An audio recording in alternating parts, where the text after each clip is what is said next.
सद्गुरुवे नमः। उपनिषदों में योग। उपनिषदों को सद्गुरु के मुख से श्रवण करके मनन करना चाहिए, क्योंकि इनमें बहुत ही गूढ़ क्रियाओं का वर्णन है।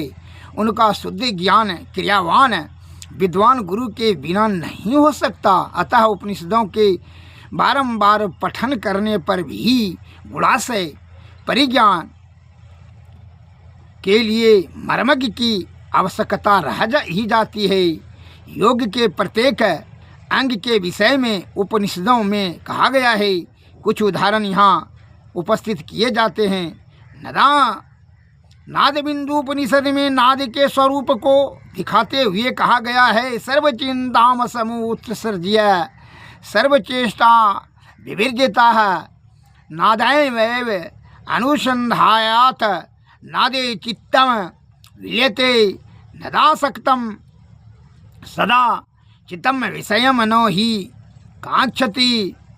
सारी चिंता और सब काम छोड़कर नाद का ही अनुसंधान करें, इससे नाद में चित्त का लय हो जाता है और वह नदानुविद्ध चित्त अन्य किसी विषय की आकांक्षा नहीं करता। नाद ही ब्रह्म है। इसी में मन को लीन करना चाहिए। ध्यान बिंदु उपनिषद में लिखा गया है कि यदि शैल समम पापम विस्तृतम बहुयोजनम भिद्यते ध्यान योगेन नान्यो भेदः कदाचन। अर्थात पर्वत के समान भी बहुयोजन विस्तीर्ण पाप राशि हो तो वह सब ध्यान योग से नष्ट हो जाती है और कोई उपाय नहीं है। योग सीखो उपनिषद में तो योग मार्ग का बहुत ही सुंदर स्पष्टीकरण किया गया है।